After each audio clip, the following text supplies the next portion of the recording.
Il y a quelque chose de toujours émouvant lorsque quelqu'un exprime ses dernières paroles ou ses dernières volontés. Il y a un peu plus de 2 ans, le célèbre professeur de génétique Axel Kahn a révélé sur les réseaux sociaux qu'il était en fin de vie en raison d'un cancer. Et pendant ces dernières semaines, il a publié sur son compte Twitter presque chaque jour ses réflexions sur la vie, la science, ses convictions intimes. Il a laissé en quelque sorte son testament. Alors malheureusement, il y manquait quelque chose d'essentiel, mais beaucoup de réflexions très intéressantes. Il n'est pas rentré dans beaucoup de détails, parce que quand le temps presse, quand on veut laisser un message essentiel, bah, on se contente des priorités, des grandes lignes, mais il a voulu laisser quelque chose. On pourrait citer bien d'autres exemples de cela, et notamment un qui me touche plus personnellement, un pasteur retraité de notre union d'église qui, dans les derniers mois avant son décès, a voulu saisir toutes les opportunités pour encourager les uns et les autres, et notamment les chrétiens des générations suivantes, à s'attacher toujours plus à Jésus-Christ et à être ambitieux pour l'œuvre que Jésus nous appelle à mener. Donc quand on sait que la fin de la vie présente approche, eh bien on se prépare et on peut transmettre ce qui nous semble vraiment prioritaire à la génération d'après. Et c'est vraiment le souci de l'apôtre Pierre dans cette seconde lettre. Cette seconde lettre est en quelque sorte le testament de Pierre. Et à vrai dire, il le dit quasiment lui-même, presque dans ces termes-là, un peu plus loin dans sa lettre, au risque de spoiler un tout petit peu le message d'Aurélien, mais je cite le chapitre 1, versets 13 à 15. J'estime juste, aussi longtemps que je suis dans cette tente, de vous tenir en éveil par ces rappels, car je sais bien, comme notre Seigneur Jésus-Christ me l'a lui-même appris, que le moment où je vais me défaire de cette tente est imminent.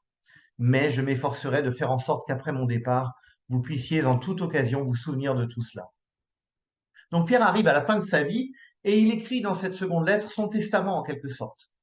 Que va-t-il laisser en priorité à la génération suivante? Et dans le texte que Charlotte a lu tout à l'heure, il y a une idée centrale qui ressort et qu'on pourrait résumer par la phrase suivante. Vous avez tout reçu, donc vous pouvez tout donner. Et donc on va regarder un peu ces deux idées successivement. D'abord, nous avons tout reçu. Quand j'avais une vingtaine d'années, je me suis retrouvé seul dans une ville où je ne connaissais personne, sauf des amis de longue date de mes parents, que moi-même je ne connaissais pas si bien.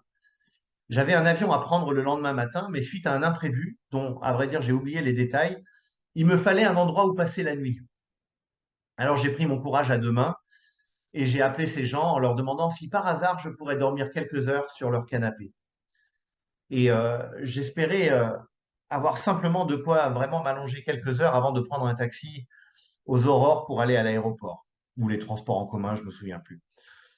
Eh bien, non seulement ces amis de mes parents ont accepté de m'accueillir, mais ils l'ont fait à bras grands ouverts, un dîner, une chambre d'amis confortable, le café le matin, et ils ont insisté même pour m'emmener à l'aéroport alors qu'il fallait partir très tôt.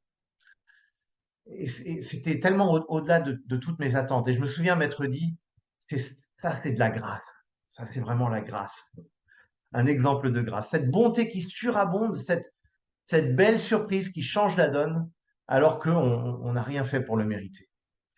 Eh bien, à une toute autre échelle, Pierre veut que ses lecteurs saisissent bien la grâce qui leur a été accordée par Jésus-Christ et l'ampleur du privilège que ça représente. Et à la fin de la salutation, d'ailleurs, au verset 2, il exprime déjà son vœu confiant que la grâce et la paix soient multipliées pour ses lecteurs. Une belle parole à se dire les uns les autres en cette rentrée, que la grâce et la paix vous soient multipliées. Mais quelle est la source de cette grâce et de cette paix? La réponse, on la voit à la fin du même verset 2, la connaissance de Dieu et de Jésus, notre Seigneur. Donc Pierre rappelle à ses lecteurs qu'en confiant leur vie à Jésus-Christ, ils ont été invités à vivre une relation intime et personnelle avec Dieu lui-même. Or, cette connaissance de Dieu, pour Pierre, c'est comme une porte ouverte vers une vie transformée, dans laquelle nous avons tout reçu, nous avons reçu tout ce qu'il y a d'essentiel. Le verset 3 nous le dit ainsi, sa divine puissance nous a donné tout ce qui contribue à la vie et à la piété. C'est c'est très englobant, c'est totalisant, tout ce qui contribue à la vie et à la piété. Autrement dit, Dieu nous a parfaitement équipés pour la vie qu'il nous appelle à vivre. C'est intéressant de voir que Pierre parle au passé. Nous avons été équipés. C'est-à-dire qu'aujourd'hui même, nous avons tout ce qu'il nous faut pour vivre la vie que Dieu nous appelle à vivre. Et plus loin dans sa lettre, il évoquera l'avenir magnifique qui attend ceux qui ont confié leur vie à Jésus. Mais ici, il nous parle d'une réalité qui a déjà commencé si on a mis sa confiance en Christ. Si nous avons placé notre foi en Christ, Dieu nous a donné avec puissance, précise-t-il, tout ce dont nous avons besoin. Et donc déjà, c'est bien de se reposer la question, est-ce que nous croyons vraiment cela et est-ce que nous avons saisi et nous sommes appropriés cette vérité? Bien sûr, Pierre ne conteste pas ici que nous avons divers besoins au quotidien et qu'ils ne sont pas toujours pleinement satisfaits. Pierre, dont la vie n'a pas été un long fleuve tranquille, sait bien d'ailleurs de quoi il parle. La Bible est très claire sur le fait que dans la vie présente, nous vivons encore des souffrances, des frustrations et des déceptions. Et c'est d'ailleurs un thème dominant dans sa première lettre de Pierre.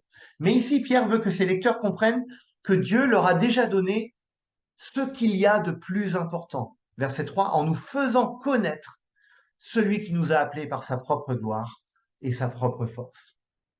Et il poursuit dans la même veine au verset 4, par celle-ci, les promesses les plus précieuses et les plus grandes nous ont été données. Et à la fin du même verset 4, il va jusqu'à dire que ces promesses nous permettent d'avoir part à la nature divine. L'expression peut surprendre, certains peuvent se demander si Pierre pousse le bouchon quand même un peu loin. Avoir part à la nature divine, carrément. Et cette expression a donné lieu ici ou là à des interprétations regrettables. Mais le mot traduit ici par l'expression avoir part est de la même racine que le mot communion. Il peut avoir le sens d'associer à ou en communion avec. Et dans le contexte, c'est clairement le sens qui convient. Pierre ne dit pas que les chrétiens seraient en quelque sorte divinisés, mais comme Jean et Paul le disent par ailleurs, il affirme qu'en entrant dans cette relation avec Dieu, nous sommes comme introduits dans l'intimité de Dieu, nous entrons en communion avec la divinité. J'espère qu'on saisit la force incroyable de cette affirmation. Si vous allez un jour au palais de l'Élysée et que vous vous présentez aux gardes et que vous dites, excusez-moi, est-ce que ce serait possible de discuter quelques minutes avec le président Macron? Vous pouvez toujours rêver, mais ça n'arrivera jamais parce que on se présente pas comme ça pour voir le président. Mais Pierre nous dit ici que par Jésus-Christ, nous avons une invitation permanente, un laissez-passer permanent et éternel même à la présence même de Dieu, du Créateur de tout l'univers. Est-ce qu'on peut imaginer privilège plus grand que cela? Je ne pense pas. Et si Pierre insiste sur ce point ici, c'est d'une part parce qu'il est émerveillé par ce que Dieu a fait, mais aussi parce que, comme nous le verrons au chapitre 2, de prétendus prophètes, comme Pierre les appelle, s'étaient immiscés dans les églises et prétendaient apporter des nouveaux enseignements, des nouvelles révélations. Mais Pierre veut que ses lecteurs comprennent qu'ils n'ont pas besoin d'être à l'affût de nouvelles expériences et de nouvelles révélations, parce qu'ils ont déjà reçu l'essentiel. Jésus-Christ les invite à entrer dans l'intimité de Dieu, à être liés au Créateur pour toujours et à vivre une vie transformée par sa grâce. Comment pourrions-nous ne pas être satisfaits par cela?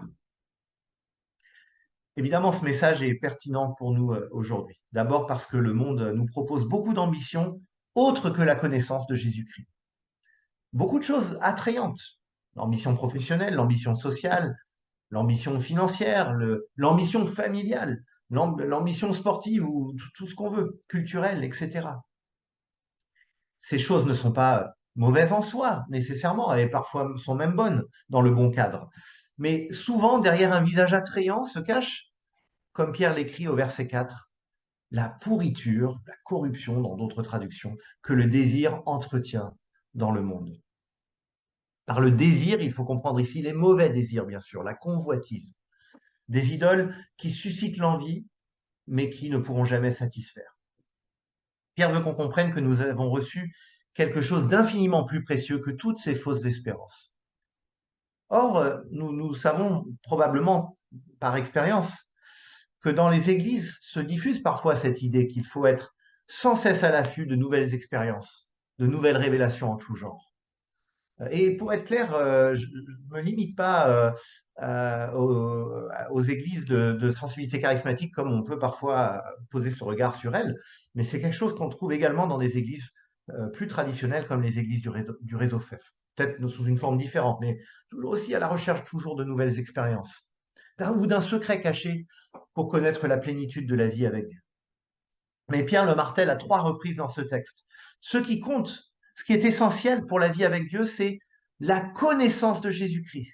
J'espère que vous aurez remarqué combien ça revient dans le texte. Verset 2, verset 3, verset 8, la connaissance de Jésus-Christ.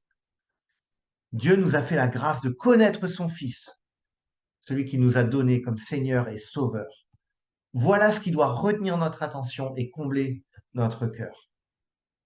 Et donc le but de la vie chrétienne, ce n'est pas de découvrir des révélations nouvelles, mais de grandir dans la connaissance de Jésus-Christ. Donc il ne s'agit pas de rester statique, mais de grandir dans la connaissance de Jésus. Voilà la priorité, voilà l'essentiel. Et l'apôtre Paul, d'ailleurs, va tout à fait dans le même sens au début de sa lettre aux Éphésiens, lorsqu'il écrit Éphésiens 1,4, « Béni soit le Dieu et Père de notre Seigneur Jésus-Christ, qui nous a bénis de toute bénédiction spirituelle dans les lieux célestes, dans le Christ. » Ça veut dire quasiment la même chose que ce que Pierre nous dit là au début de notre texte. Et nous allons voir que pour Pierre, cette grâce illimitée que Dieu nous offre n'est certainement pas une excuse pour l'inaction ou la paresse spirituelle, mais bien au contraire, nous mobilise entièrement pour vivre une vie transformée. Nous avons tout reçu, donc nous pouvons tout donner. C'est mon deuxième temps de réflexion. Nous avons tout reçu, nous pouvons tout donner.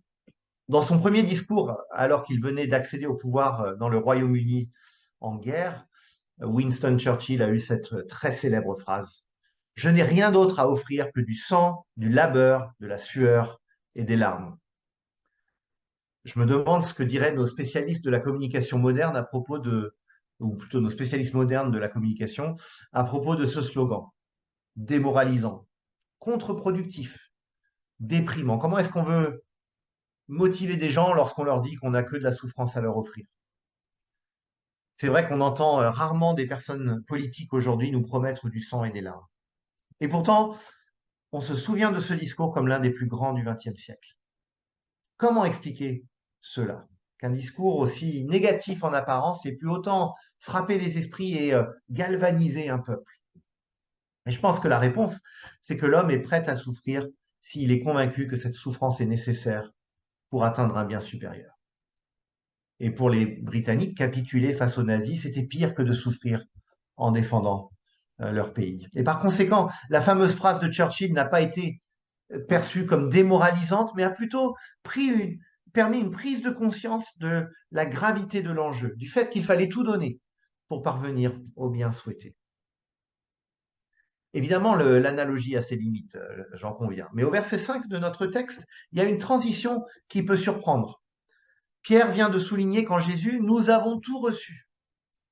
Et donc, on pourrait penser qu'il suffit de baigner paisiblement dans une telle bénédiction, de surfer sur la vague de la grâce pour le restant de nos jours, ou de simplement profiter de ce que Dieu nous a offert.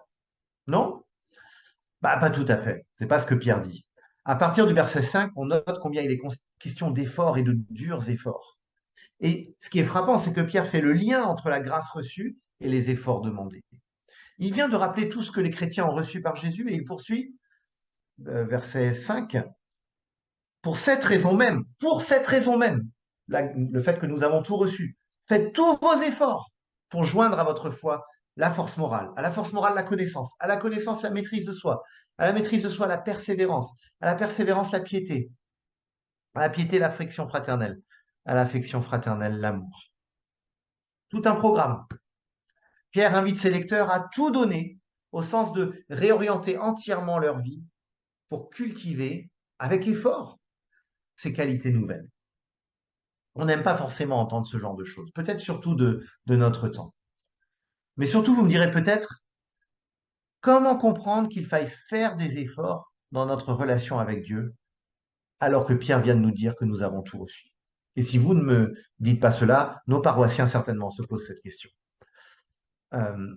Pourquoi faire des efforts si on a tout reçu? La réponse est au verset 8. En effet, si ces qualités sont en vous et y foisonnent, elles ne vous laissent pas sans activité ni sans fruit pour la connaissance de notre Seigneur Jésus-Christ. Et là, on prend conscience de quelque chose d'essentiel. D'une part, à nouveau, on voit que le but, c'est la connaissance de Jésus. Donc, Pierre dit, s'il faut faire des efforts pour mieux connaître Jésus, ça vaut infiniment la peine. Et puis, on voit que la connaissance de Jésus n'est pas un état fixe. C'est pas connaître la connaissance de Jésus, soit tu l'as pas, et point final. La connaissance de Jésus, ça se cultive, ça se travaille même. Et si nos relations humaines les plus proches demandent du travail, et on le sait par expérience, à combien plus forte raison la relation avec le Dieu vivant. Or, connaître Jésus, c'est pas quelque chose d'abstrait. C'est pas juste savoir qui il est. La confusion entre savoir quelque chose sur quelqu'un et vraiment connaître cette personne est sans doute plus brouillée que jamais à l'heure d'Internet et des réseaux sociaux. On peut penser qu'on connaît quelqu'un parce qu'on a plein d'informations sur lui ou sur elle. On voit régulièrement ses photos, on connaît ses opinions sur plein de choses. Mais en fait, on n'a aucune relation avec la personne. Et de même, on peut penser que la vie chrétienne, quelque part, c'est adhérer à Jésus. C'est liker Jésus de loin. Le problème, c'est qu'on peut pas juste liker Jésus, on ne peut pas le connaître de loin. On ne peut pas le connaître véritablement sans être transformé par cette connaissance.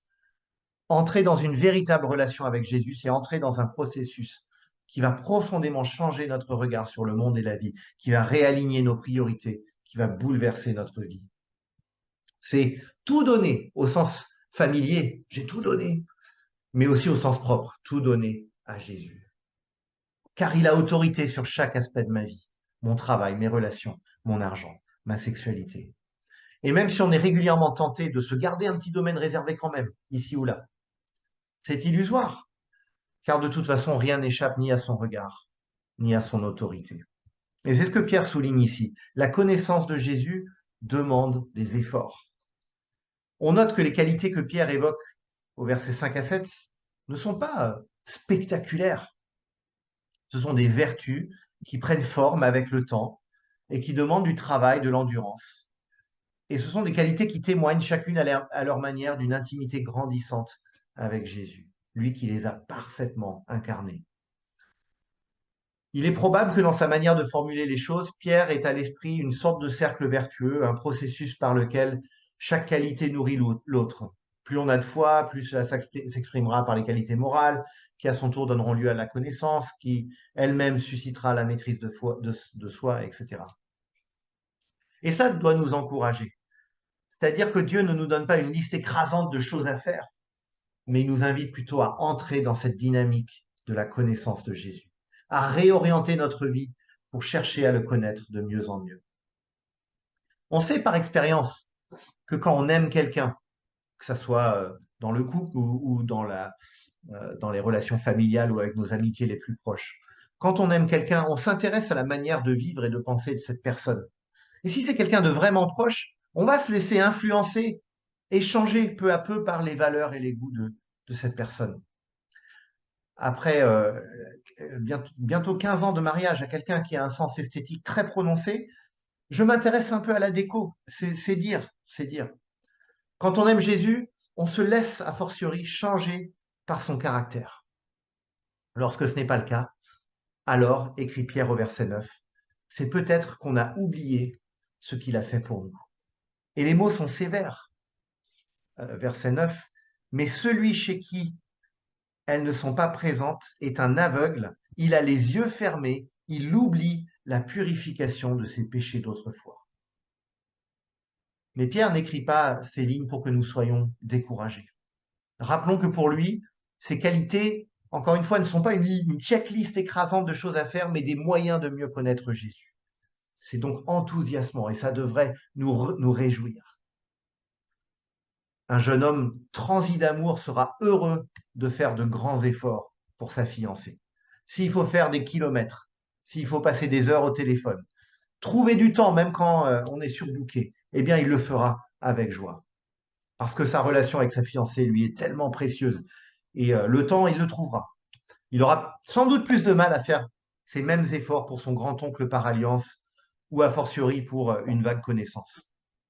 En fait, la question clé n'est pas de savoir quels efforts nous sommes prêts à fournir, mais plutôt la valeur que nous accordons à notre relation avec Jésus-Christ. Quand nous valorisons quelque chose énormément, eh bien, nous trouvons le temps et nous trouvons l'énergie.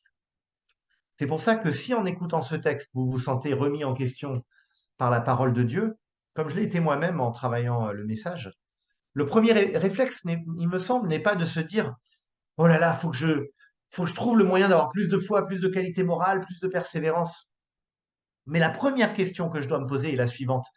Est-ce que je désire mieux connaître Jésus-Christ? Et est-ce que je suis prêt à y consacrer des efforts?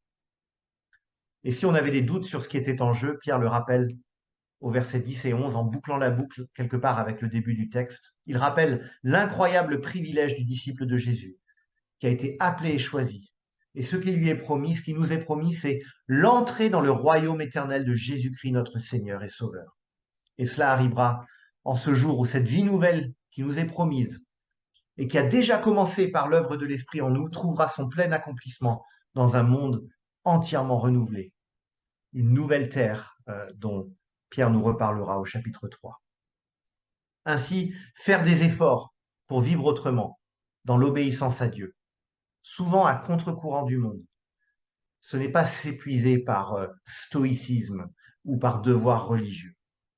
C'est quelque chose de beaucoup plus précieux. Il s'agit d'affermir l'appel et le choix dont nous avons été l'objet, de grandir chaque jour dans la relation la plus magnifique qui soit, de se réjouir chaque jour un peu plus de la perspective de l'éternité avec Dieu. Nous avons tout reçu, nous pouvons tout donner. Amen.